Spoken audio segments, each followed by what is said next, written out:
2023-24ನೇ ಸಾಲಿನ ಹಿಂಗಾರು ಮುಂಗಾರು ಬೆಳೆ ಪರಿಹಾರ ಕೆಲವೊಂದು ರೈತರಿಗೆ ಮಾತ್ರ ಬಂದಿದೆ. ಹೆಚ್ಚಿನ ಸಂಖ್ಯೆಯ ರೈತರ ಖಾತೆಗೆ ಇನ್ನೂ ಬಂದಿರುವುದಿಲ್ಲ.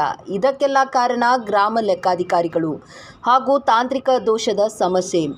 ಈ ಸಮಸ್ಯೆಯನ್ನು ಪರಿಹರಿಸಿ ರೈತರಿಗೆ ಬೆಳೆ ಪರಿಹಾರ ಒದಗಿಸುವಂತೆ ವಿಜಯಪುರ ಜಿಲ್ಲಾಧಿಕಾರಿ ಕಚೇರಿ ಎದುರು ಕನ್ನೂರು ಗ್ರಾಮದ ಗ್ರಾಮಸ್ಥರು ಆಗ್ರಹಿಸಿ ಜಿಲ್ಲಾಧಿಕಾರಿ ಹಾಗೂ ಜಿಲ್ಲಾ ದಂಡಾಧಿಕಾರಿಗೆ ಮನವಿ ಸಲ್ಲಿಸಿದರು.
ಅಧಿಕಾರಿಗಳು ಹಾಗೂ ಜಿಲ್ಲಾ ದಂಡಾಧಿಕಾರಿಗಳು ವಿಜಯಪುರ ಇವರ ಸನ್ನಿಧಿಗೆ ವಿಜಯಪುರ ವಿಷಯ ಬರಗಾಲದ ಬೆಳೆ ಪರಿಹಾರ ಬರದೇ ಇರುವ ಕುರಿತು ಮಾನ್ಯರೇ ಮೇಲ್ಕಾಣಿಸಿದ ವಿಷಯಕ್ಕೆ ಸಂಬಂಧಿಸಿದಂತೆ ನಾವು ಕನ್ನೂರು ಗ್ರಾಮ ಪಂಚಾಯತ್ ವ್ಯಾಪ್ತಿಯ ಗ್ರಾಮಸ್ಥರು ತಮ್ಮಲ್ಲಿ ಈ ಮೂಲಕ ವಿನಂತಿಸಿಕೊಳ್ಳುವುದೇನೆಂದರೆ ಸನ್ 23-24ನೇ ಸಾಲಿನ ಹಿಂಗಾರು ಮುಂಗಾರು ಬೆಳೆ ಪರಿಹಾರ ಕೆಲವೊಂದು ರೈತರಿಗೆ ಮಾತ್ರ ಬಂದಿರುತ್ತದೆ.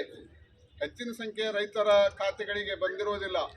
ಇದಕ್ಕೆ ಕಾರಣ ಗ್ರಾಮ ಲೆಕ್ಕಾಧಿಕಾರಿಗಳ ಅಚಾತುರ್ಯ ಅಥವಾ ತಾಂತ್ರಿಕ ದೋಷವು ಸದರಿ ಸಮಸ್ಯೆಯನ್ನು ಪರಿಹರಿಸಿ ರೈತರಿಗೆ ಬೆಳೆ ಪರಿಹಾರ ಒದಗಿಸಬೇಕೆಂದು ಮಾನ್ಯರಲ್ಲಿ ಕನ್ನೂರು ಗ್ರಾಮದ ಗ್ರಾಮಸ್ಥರ ವತಿಯಿಂದ ಕಳಕಳಿಯಿಂದ ವಿನಂತಿಸಿಕೊಳ್ಳುತ್ತೇವೆ.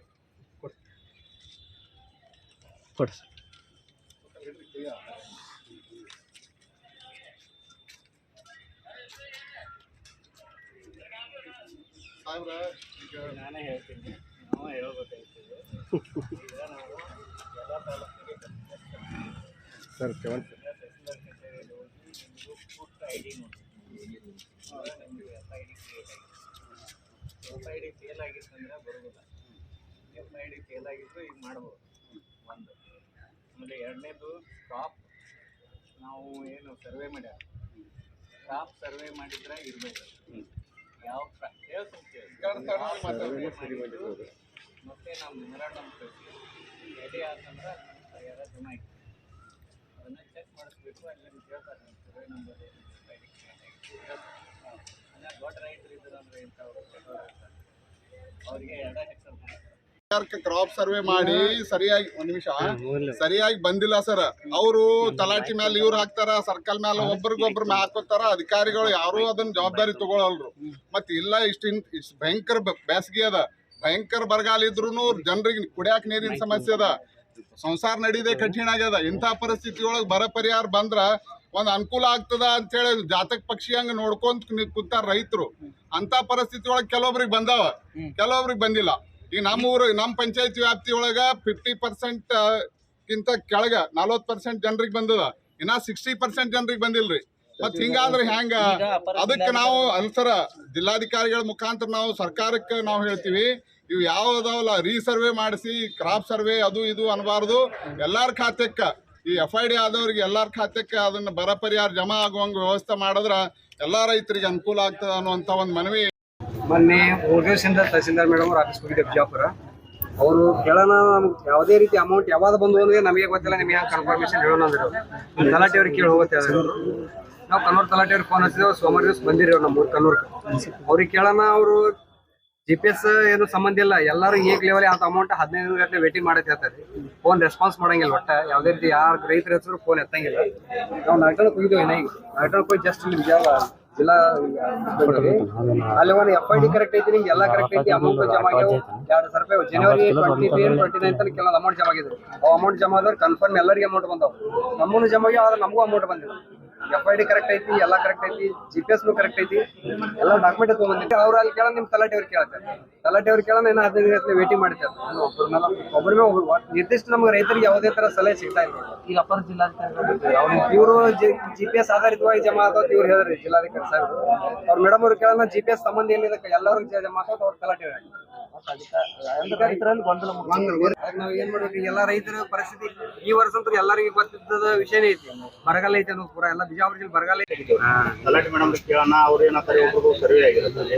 ಒಂದ್ ಕೇಳೋಣ, ಸರ್ವೇದವ್ರು ಯಾರೇ ಆಗಿದ್ದವ್ರು ಬಂದ್ರಂದ್ರ ನಿಮ್ಗೆ FID ಆಗಿರುತ್ತೆ. FID ಆದವ್ರು ಯಾರೇ ಹೋದ್ರಂದ್ರ ನಿಮ್ ಖಾತೆ ಚೆಕ್ ಮಾಡ್ಕೊರಿ ಅಂತ ಹೇಳ್ತಾರೆ. ಇವೆಲ್ಲ ಚೆಕ್ ಮಾಡೋದ್ರು ಯಾರಿಗೂ ಬಂದಿಲ್ರಿ. ಆ ಸಮಸ್ಯೆಗಾಗಿ ಅವ್ರಿಗೆ ಕೇಳೋಣ. ಇನ್ನ ತಹಸೀಲ್ದಾರ್ ಮೇಡಮ್ ಬಲ್ಲಿ ಹೋಗೋದು, ತಹಸೀಲ್ದಾರ್ ಮೇಡಮ್ ನಾವು ಹೋದೇವಿ, ಎಲ್ಲ ರೈತರು ಕರ್ಕೊಂಡು ಹೋಗಿದ್ದೇವೆ. ತಹಸೀಲ್ದಾರ್ ಮೇಡಮ್ ಏನಾದ್ರು ಇಲ್ಲ, ನಮ್ಗೆ ಯಾವ ರೊಕ್ಕ ಬಂದಿತ್ತು ನಮ್ಗೆ ಗೊತ್ತಿಲ್ಲ, ಅದ್ರ ಮಾಹಿತಿ ನಮ್ಗೇನು ಇದು ಇಲ್ಲ. ನೀವು ಚೆಕ್ ಮಾಡ್ಕೊಂಡು ನಮಗೆ ಬಂದು ಹೇಳ್ರಿ, ಅದು ಜೆರಾಕ್ಸ್ ತಂದು ಬರ್ತಾರೆ. ಯಾವ ಚೆಕ್ ಮಾಡಿ ನಮ್ಮ ರೊಕ್ಕ ಬಂದು ಯಾವ ಚೆಕ್ ಮಾಡ್ತೀವಿ, ಗಿಟ್ಟ ನೋಡಿ ಕ್ಯಾಮ್ರಾ ನೋಡ್ರಿ. ಹಾಗಾಗಿ ಎಲ್ಲರಿಗೂ ಒಂದು ಮಿನಿಮಮ್ ಒಂದು 500 ಜನ 600 ಜನ ಅಂತ ಬಂದಿಲ್ಲ. ನಮ್ಮ ಬಂದಿಲ್ಲ, ಅಷ್ಟು ಬಂದಿಲ್ರಿ. ನಮ್ಮ ನ್ಯಾಯ ಸೇವೆ ನಮ್ಗೆ ಇನ್ನಷ್ಟು ಹೆಚ್ಚಿನ ಸುದ್ದಿಗಾಗಿ ನಮ್ಮ News 11 ಕರ್ನಾಟಕ ಚಾನೆಲ್ಗೆ ಲೈಕ್ ಮಾಡಿ, ಶೇರ್ ಮಾಡಿ, ಸಬ್ಸ್ಕ್ರೈಬ್ ಮಾಡಿ.